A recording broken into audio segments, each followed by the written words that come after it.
My spirit did not jump. 5 words. That's all it took for a grandmother to torch her own son's happy moment, on live, in front of everybody. 3 days after the baby took his first breath. Not congratulations. Not he's beautiful. A woman looked at a photo of a newborn who might be her grandson, and the first thing her spirit did was nothing. And somehow, that's not even the wildest thing Karlissa said on that live. Quick thing before we crack this open. If you're the type who rewinds lives frame by frame looking for the part everybody else missed, you're already family. Tap like, hit subscribe, ring the bell. Because the way this story is moving, part 2 might need to drop before this one finishes uploading. Alright, let's get into it. Here's what we're actually working with. On August 19th, 2026, Karlissa Saffold, Blueface's mother, Jonathan Porter's first line of defense, and arguably the most unfiltered woman in this whole extended universe, went live and said out loud what the timeline's been whispering for weeks. She does not believe Nevaeh Akira's newborn son, Jonathan Jr., is her grandchild. Nevaeh gave birth just days earlier, with Blueface right there at the medical facility, reportedly at her side through the delivery, per post circulating that same week. The baby was announced as Jonathan Jr., a junior. His name, his legacy, his claim, stamped right on the birth announcement, and his grandmother went on camera and shrugged. Now watch what she based that shrug on, because it's not a document. It's not a test. It's a picture, a pair of ears, and the look on her son's face. And before we go 1 inch deeper, let's be honest about the terrain we're walking into. This isn't a family that keeps its business quiet. This is a family whose business is the noise. Every argument is a live stream. Every reconciliation is a caption. Every pregnancy is a rollout. So when Karlissa opened her mouth on August 19th, she wasn't leaking a secret. She was formalizing a rumor that had already been sitting in the group chats, the reaction channels, and the comment sections for weeks. The kind of rumor that starts as a joke under a gender reveal clip and mutates, through repetition, into a question the family itself is eventually forced to answer. She just answered it first. On camera. In her own words. Without a lab. Without a lawyer, and without, apparently, a single second of hesitation. That timing matters, because 3 days after the baby's first breath is not a coincidence. That's the exact window where a newborn is most photographed, most posted, most available for public inspection. The first 72 hours of a Blueface-adjacent child's life have already become a documented media event in this orbit, and Karlissa knows it. She's been through this rollout before. She knows what the pictures look like. She knows what the timeline does with them. And she went live anyway. Let's just put her words on the table. No seasoning. Straight as she said them. Karlissa, describing the first time she saw the baby's photo. What I did see of the baby, my spirit did not jump. My spirit did not tell me that that was my child. It did jump to say it's a beautiful baby. He has a head full of hair like our kids. Read that again. The spirit jumped for the hair, not the bloodline. That's a grandmother giving a compliment shaped exactly like an accusation. Notice the structure of that sentence, because it's doing more work than most people are giving it credit for. She isn't refusing to compliment the baby. She's itemizing the compliment. The hair, yes. The beauty, yes. The bloodline conspicuously absent. That's not a slip. That's a woman who has spent enough time in front of a camera to know that what you don't say lands harder than what you do. She left a hole in the sentence exactly where the word grandson should have been, and she left it on purpose. Or if not on purpose, then out of a spiritual instinct that, in her framework, is more binding than intention anyway. Then she went further, and this is the part the blogs clipped the least. I could tell by his father's reactions. It didn't tell him that. She's not just reading the baby. She's reading Blueface, reading the baby. That's a different kind of receipt. And that's the pivot the whole live rests on, if you're paying attention. Because Karlissa isn't claiming psychic access to the baby's DNA. She's claiming psychic access to her son's face. She raised the man. She's watched him lie, tell the truth, perform, deflect, and freeze for 30-plus years.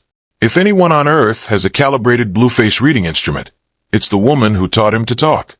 And she looked at the footage of him holding that baby and said, out loud, that his face didn't do the thing a father's face does. That's not a paternity test. But it's not nothing. Either, not from her. And on the features. This is where it gets almost forensic, grandma.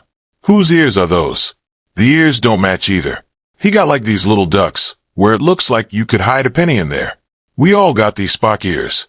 We all have these little pointy Spock ears that we get from my dad. Jonathan got the same ears. Okay. A whole ear genealogy. On live. I had to sit with that one for a second. A whole ear genealogy. Going back to her father. That means Karlissa didn't just do a 2-generation comparison. She pulled a 3-generation trait chart in real time, without notes, on a stream, while people in the chat were still trying to figure out if she was joking. She isn't joking. In her framework, the Porter/Saffold ear is a diagnostic marker. Pointy up top, tight against the skull, no duck pockets. And the baby, per her read of the photos she's seen, has ducks, pennies, storage, wrong architecture. That's the whole argument, dressed up in grandma language and delivered like a verdict. Now, because this family has layers, remember that Karlissa's tension with Nevaeh didn't start at the hospital. Back at the gender reveal, Karlissa reposted the stream with this caption. Is it me, or did she grab her son like we hit the jackpot, then grab the baby daddy? And I'm not mad, lol, congrats to y'all both. Shortly after, she claimed Nevaeh blocked her in the first trimester, responding, "This why people shouldn't have babies with strangers. I'm here, girl, whenever, if ever you need me. And congratulations on my bloodline, it's the cream of the crop," per the Shade Room. Blocked. First trimester. Over a joke, allegedly a joke. And notice the word she reached for in that reply. Strangers. Not new couples. Not young couples. Strangers. That's a woman telling on the whole relationship in a single noun. In Karlissa's private taxonomy, Nevaeh wasn't her son's partner. She was a person her son barely knew, who was now attached to the family tree by a pregnancy. Whether that's fair or not is a separate question.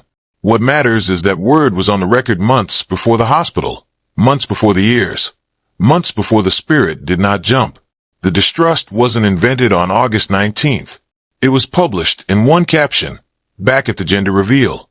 Nevaeh, for her part, answered the noise with a caption of her own around that same period. No weirdo energy will prosper against me. And told followers she'd be going ghost to enjoy my boys. Weirdo energy. Also a choice of noun. Not haters, not trolls, weirdos. She's not framing Karlissa as a rival. She's framing her as an anomaly. Something outside the normal order of family. Which, if you're keeping score, is roughly the same energy as strangers. Both women, in their opening statements, reached for a word that pushed the other one out of the family circle. And the pregnancy hadn't even hit the 3rd trimester yet. And then there's the history nobody in that hospital room could escape. Blueface himself, on X back in March, on a different child. Junior is not my biological son. I can no longer continue the plot. Before later reversing and calling Chrisean Jr. his son again on livestream. I can't continue the plot. Remember that phrase. It's gonna matter in a minute. Because plot is a writer's word. It's a producer's word. It's not the vocabulary of a man expressing sincere doubt about paternity. It's the vocabulary of a man describing a storyline he's been running. He didn't say, I don't think he's mine. He said he couldn't continue the plot. That's a Freudian slip the size of a season arc. And it went almost entirely uninterrogated at the time. People clipped it, laughed, moved on.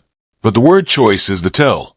And it's the same word choice, sitting quietly under everything happening with Jonathan Jr. right now. Alright, let's lay the track out, because the calendar is doing a lot of heavy lifting here. According to Karlissa's own account on that live, Nevaeh was, quote, with other people in October. Karlissa says Nevaeh admitted that, reluctantly. Then Blueface enters the picture in November. Fresh out. And per Karlissa's telling, my son got home and got you pregnant in November. October. November. 2 names on the timeline, roughly 4 weeks apart. That's the entire engine of this doubt, and honestly, it's not nothing. A window that tight is exactly why a DNA conversation isn't slander, it's arithmetic. And it's worth pausing here on the phrase fresh out, because it's doing quiet work. In Karlissa's telling, Blueface didn't drift into this relationship. He arrived into it directly from an institutional setting. into a woman whose recent romantic timeline was, by her mother-in-law's own account, still in motion. Whether you find that framing fair or unfair, it's the framing she laid down. Her narrative isn't Nevaeh cheated. It's the calendar overlaps, and the calendar was never mine to correct. Which is a much harder story to argue with, because it doesn't accuse anyone. It just points at the dates. Now stack the next layer. The pregnancy gets announced, the gender reveal goes viral, and grandma gets blocked before the second trimester even starts. So from roughly that point forward, Karlissa is outside the fence. She's not getting private updates. She's watching the pregnancy the way we are, through streams. Think about what that means practically. From roughly the first trimester onward, the woman who is supposed to be the baby's paternal grandmother is functionally in the same information tier as a subscriber. She's refreshing the same pages. She's screenshotting the same clips. She's DMing the same blogs to see what everyone else already saw. That is an extraordinarily unusual position for a grandmother to be in during a first pregnancy. And it is, arguably, the single biggest factor shaping the tone of her August 19th live. She wasn't reacting like a family member because, by then, she had been treated like a fan for 8 months. And when the fan finally got a microphone, she used it like one. Which means, actually, hold on, back up. This part is the part. When the baby finally arrived, Karlissa hadn't held him, hadn't visited, as far as anyone's shown. Her entire verdict, the spirit, the ears, the cuticles, all of it, is built off pictures. She said it herself. I haven't seen a full-blown picture in the face. She's rendering a paternity opinion off partial angles of a newborn. And yet it didn't sound uncertain, did it? That's the tell. The confidence-to-evidence ratio is the story. Let's name that ratio out loud, because it's the single most diagnostic detail on the entire live. She has, by her own admission, seen partial photos, side profiles, snippets of a stream from a hospital room she wasn't in. From that dataset, she has generated a spiritual verdict, an ear analysis, a cuticle read, a wingspan flag, and a prophecy retcon. That's a lot of output for a little input. And when the confidence-to-evidence ratio runs that hot on a live stream, it usually means one of two things. Either the person on camera is working from private information they aren't disclosing, or they're performing a certainty they don't actually have because the performance is the product. With Karlissa, honestly, it could be either. It could be both. Then the hospital.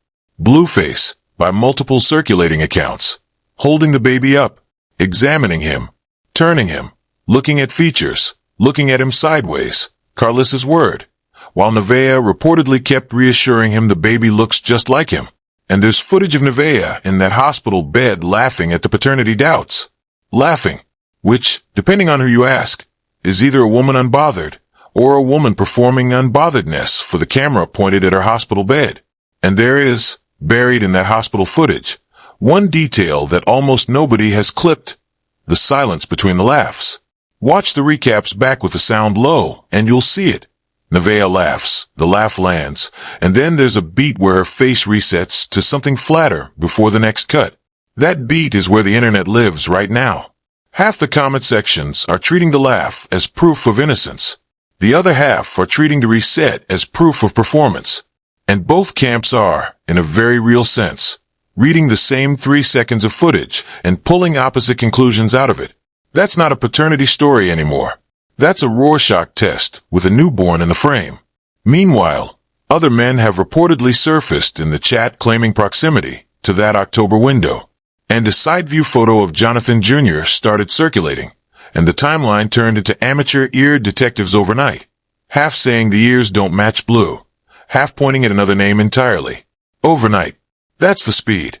A side profile photo drops in the evening, and by the morning there are split-screen edits. Blueface's ear next to the baby's ear next to whichever October window name a given TikTok has decided to nominate.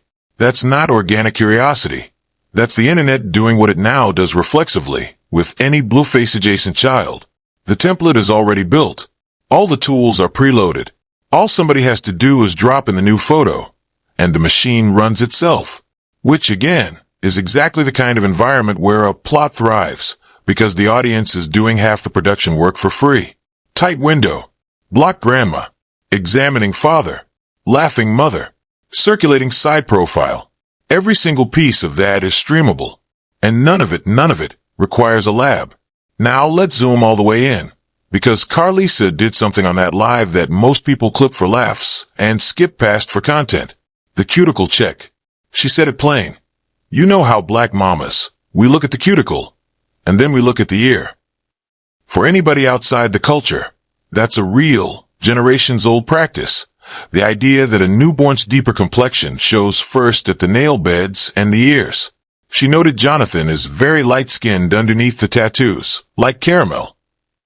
She noted the baby came out pink, as light-skinned babies do. And then she went to the ears and found ducks, little pockets, where it looks like you could hide a penny in there. And here's the part that's easy to miss if you didn't grow up around this practice. The cuticle and ear check isn't superstition. It's folk observation, passed down in a community where formal paternity testing was historically inaccessible, expensive, or socially loaded. Generations of black grandmothers built a whole informal diagnostic vocabulary around what a newborn's skin, ears, hair pattern, and nail beds do in the first week of life. Which means Karlissa isn't inventing a framework on live, she's invoking one. She's dropping into a lineage of grandmother verdicts that predates her by a century. That doesn't make her verdict correct, but it does mean she isn't freelancing. She's citing an authority. The authority of every woman in her line who ever looked at a baby and knew. Here's the thing that stopped me. She said Chrisean Jr. has the ducks too. Read that again slowly. She used the child Blueface, publicly disowned on X, as her genetic reference point. The child of the X is her control group. Whether that's shade, science, or both, that's a choice. That's a woman who keeps receipts on ear cartilage across multiple households. Sit with what that implies for a second. Karlissa is saying implicitly, but unmistakably, that Chrisean Jr., the child her son publicly denied, has the family ear, which is her way of quietly walking back her son's denial without ever using the words, he was wrong. She's not going to publicly correct Blueface, but she'll casually mention on stream that the disowned kid's ears match her father's, ears match her son's ears. That's a woman doing family diplomacy through anatomy. It's also, incidentally, a significant undercut of the I can't continue the plot moment from March, because it suggests that inside the family, Chrisean Jr.'s bloodline was never actually in dispute. The plot was. Which puts us right back on that word again. Then there's the wingspan. She said the baby's wingspan scared her. A newborn's arm span, flagged on a live stream as suspicious. I'm not even going to pretend to know what to do with that one. I'm just going to leave it here where she left it. Actually, let me try. The most charitable read is that Karlissa is describing proportionality, that Blueface kids come out compact, and this baby came out with reach. The less charitable read is that wingspan is functioning as a stand-in for another perceived father, as in, someone tall, someone longer-limbed, someone whose body wasn't on that hospital room stream. I'm not going to pin her down on which one she meant, because she didn't, but it is worth noting that in the entire cascade of features she flagged, hair, ears, cuticles, wingspan, hair was the only one she cleared. Everything else got flagged. That's not a mixed report. That's a mostly red report with one green line item. And she read the green line item first to soften the delivery of the reds. And the last fragment, the quietest one. I saw a little girl coming. Karlissa claimed she spiritually predicted her grandbabies before, that she saw a girl this time. So by her own framework, the doubt isn't just visual. It's that the universe allegedly showed her a different baby. I don't have a joke for that. It's just a grandmother building a case out of cuticles, ears, arm span, and prophecy. And a hospital room, full of cameras, catching every second of the fallout. And prophecy is where the whole framework becomes unfalsifiable, which is either the strongest part of her argument or the weakest, depending on whether you're inside her worldview or outside it. Inside it, the vision of a granddaughter is data. Outside it, it's a receipt she's writing to herself. Either way, it's the piece that guarantees she never has to back down from her position. Because if the DNA test one day comes back positive, she can say her spirit was reading a daughter she doesn't yet have. If it comes back negative, she can say she told everybody. Prophecy is the ultimate hedge. It exits both doors at once. Now watch how differently this got framed depending on where you landed. The Shade Room played the family feud angle. Grandma blocked in the first trimester. Nevaeh posting about weirdo energy. Commenters dogpiling Karlissa for being messy. Their framing made this a story about a mother-in-law who can't behave. Fair enough read, honestly. One commenter under their teens page wrote, "It is you our grandchild no matter what." And that camp has a point. And that framing has real weight. Because the Shade Room is the outlet whose comment section actually decides how a story circulates in this lane. Once TSR frames a grandmother as messy, that framing becomes the ambient reading in every reaction video, every duet, every stitch, every group chat screenshot. It doesn't just report the story, it assigns the sympathy.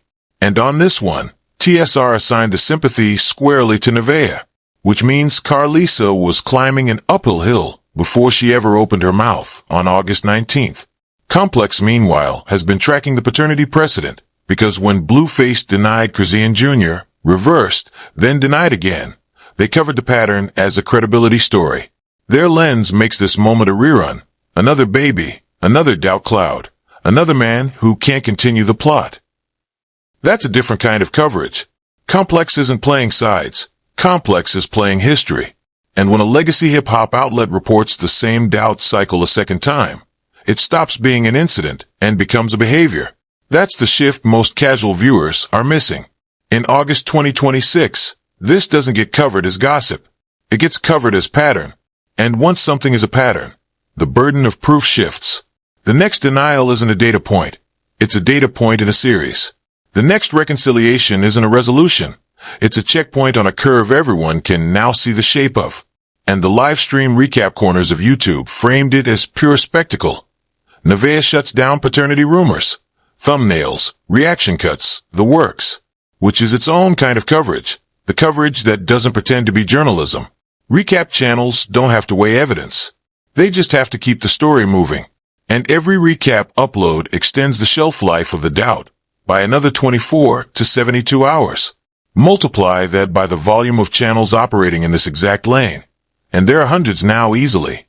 And you can see how a single live stream from a single grandmother can generate weeks of downstream content without a single new fact being introduced.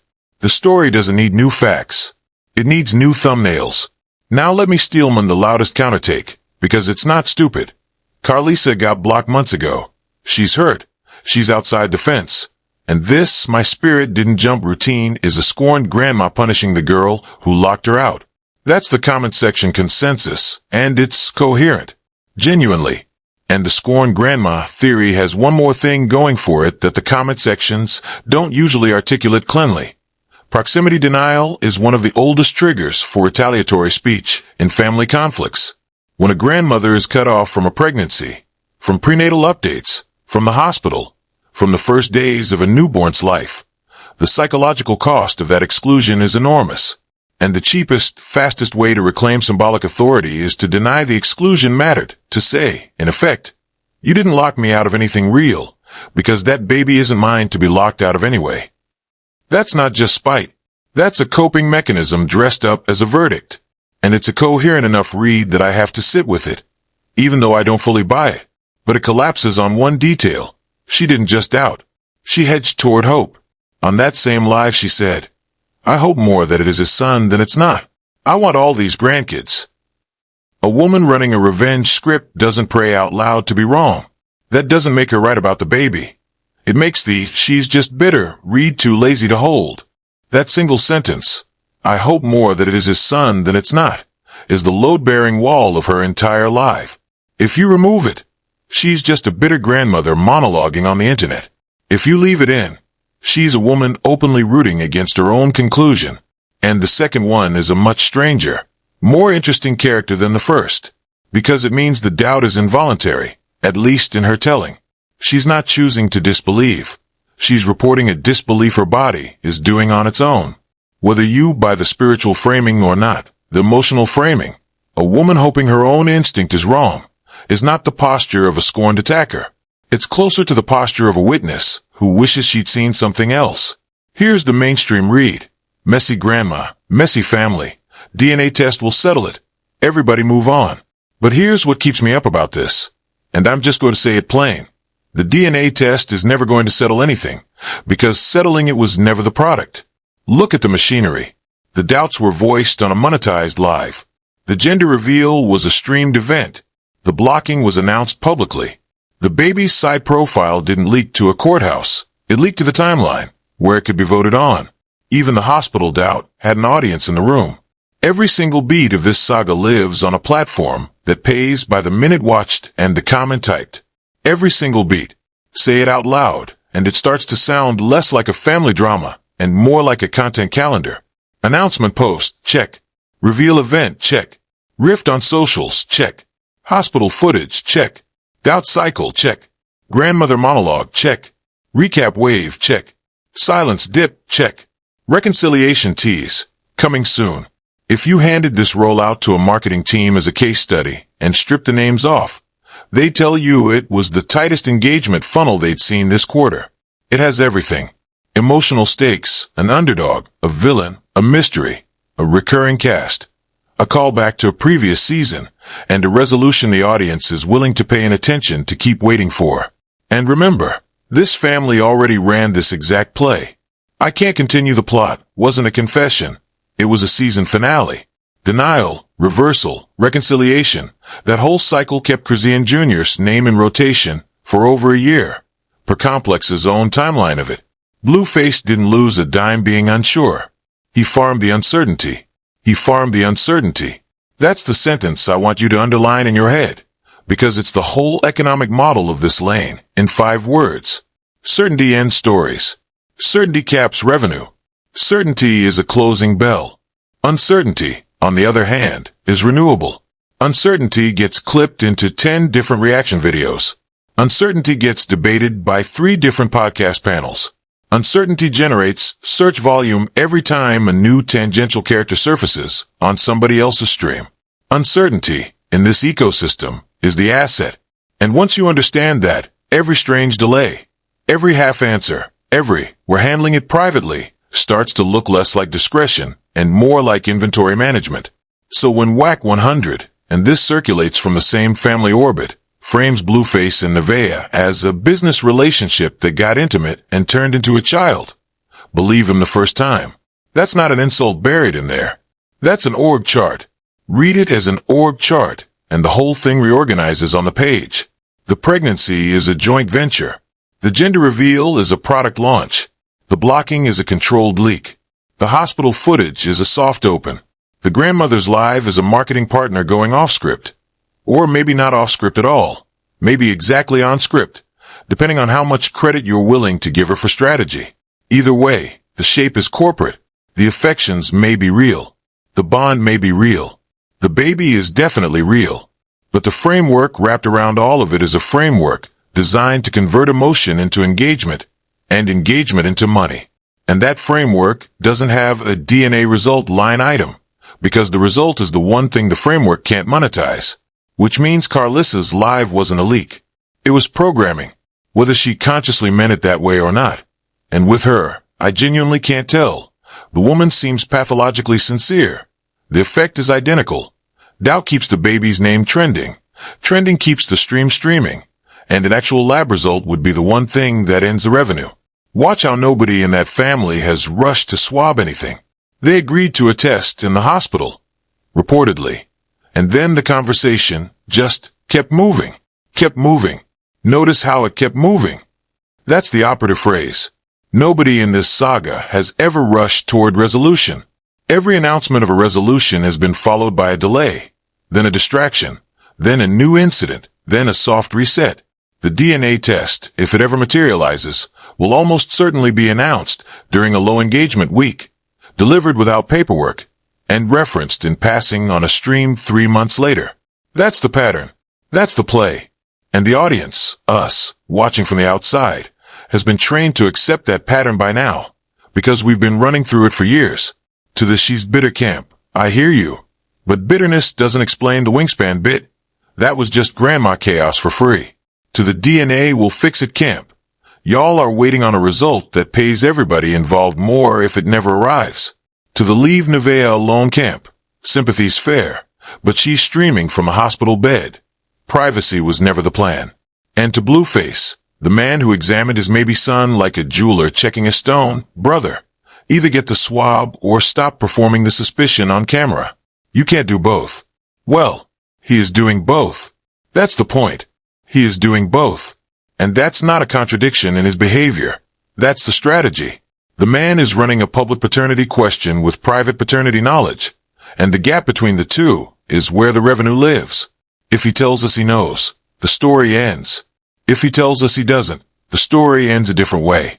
But if he stands in the middle, examining, turning the baby sideways, saying nothing definitive on camera, that middle position is monetizable indefinitely. He's not conflicted. He's positioned. There's a difference. And the person most likely to know that difference is the woman who raised him, which brings us right back around to Karlissa, and to the question of whether her live was a rupture in the plot or a scheduled beat in it. The baby is real. The doubt is content. And the family knows the difference even when the audience doesn't. So where does this actually go? 3 roads, and I've got opinions on all of them. The likeliest path. Don't be shocked when the DNA test stays in permanent. We're handling it privately mode. No results video, no lab paperwork, just occasional references. Y'all know that's my son. Dropped whenever engagement dips. Nevaeh goes ghost like she promised, comes back with a soft family photo dump. And the year's debate dies a natural death under the next scandal.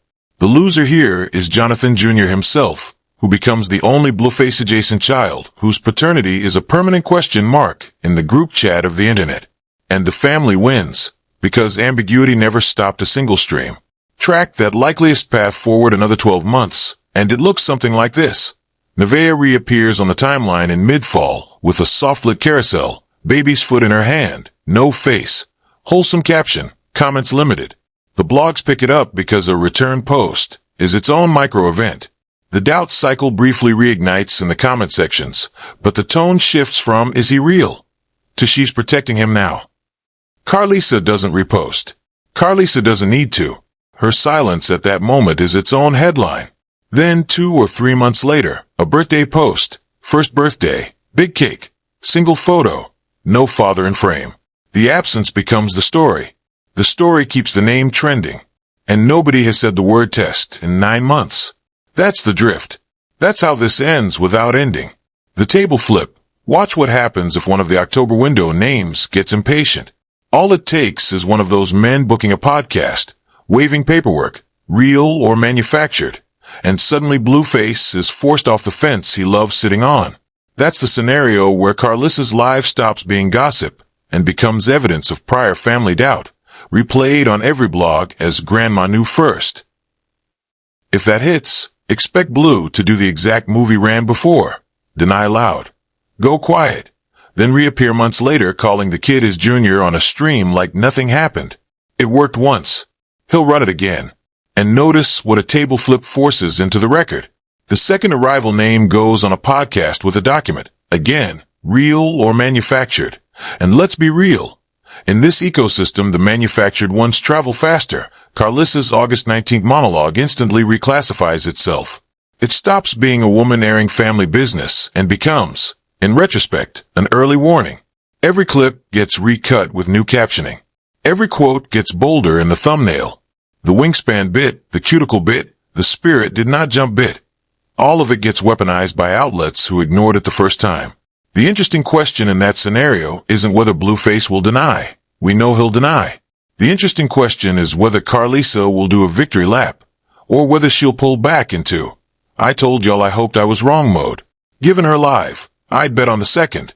She's already built the plausible deniability exit. And the long aftershock. 5 years out, this becomes the template, not the scandal. Paternity as content is now a proven format in this lane. Announce, doubt, block, examine, never confirm. Some younger artists' team is studying this rollout right now, taking notes on how a hospital room became a set. The residue is a generation of kids whose first public act was being doubted for clicks, and a grandma somewhere watching it all, checking earlobes, spirit ready to not jump on command. Zoom out even further, past the 5-year mark, and the deeper cultural residue is what this does to newborn imagery itself. Baby photos in this lane are no longer just baby photos. They're evidence exhibits. The first side profile shot, is going to be run through amateur ear detection. The first-hand shot is going to be run through cuticle checks. The first full-face shot is going to be run through face comparison overlays. Some of that is technology catching up. Most of it is culture. A culture that watched this exact rollout, and the Chrisean Jr. rollout before it, and internalized the idea that a newborn's face is a puzzle the audience is entitled to solve. Jonathan Jr. didn't invent that culture. He was just born into the version of it that had already been fully productized. And that's the part one keeps circling back to. Not the doubt, not the ears, not even the spirit. The productization. The fact that a 3-day-old baby has already been served up to the algorithm as a debate topic before his own grandmother has held him. Somebody's gonna clip that last part and put it in the comments word for word. Go ahead. It's yours. Alright, you've heard her spirit, the ears, the October window, all of it. Now I want your verdict, and I want it loud. Is Jonathan Jr. a Blueface baby? Or is Grandma reading the room right? Fight it out in the comments. I read them all, and I will absolutely be picking sides. Like the video if your spirit jumped at least once. Subscribe if you're staying for the DNA saga. And hit the bell. Because if that side profile photo gets a sequel, we're breaking it down the hour it drops. Fame Cryptix. Catch you in the next one.